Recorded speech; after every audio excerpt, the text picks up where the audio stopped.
Okay, so ngayon naman ay mag-unbox naman tayo ng fuel hose kasi nagsigurado na tayo. Kasi expect natin na baka ito ay maiksi. Ayun nga nangyari, maiksi nga. Kasi ang pagka inakala natin mahaba yan simula doon sa tangke. Pero hindi po pwede ito. Ayan. Kaya nagsigurado tayo, nag-order din tayo ng mahaba fuel hose. So, tingnan natin kung okay order natin.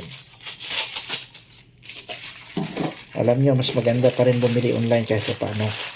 Kasi pag bibili ka nito sa mga physical store, yung per meter nila, binibenta nila ng per feet.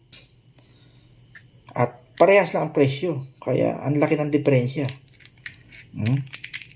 Pero kapag binili natin yan ng per meter, siyempre mas mahaba yan at mas makakatipid tayo. So magkano lang to? Parang nasa 1 lang to. Wala pa atang 100 to. Ayan oh. 3. 3 metro.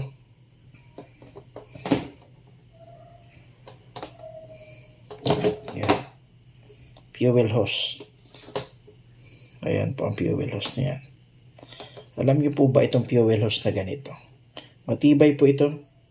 Kumpara dun sa rubber na yung isang klase ng hose. Kasi ito, habang tumatagal to, mas lalo kumukunat.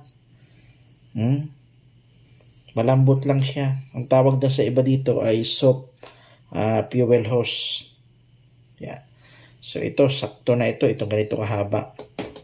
Lalo na dudugtungan pa natin ito. Okay na. Ayan o. Ang size nito ay ang outer diameter niya ay 8 mm. Ang inner diameter naman niya ay 5 mm.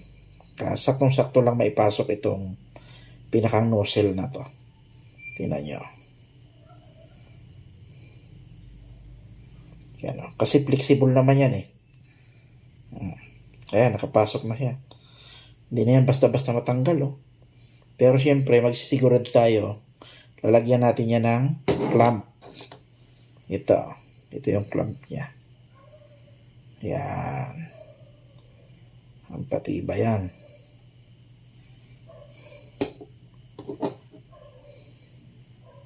Ayan. Ayos.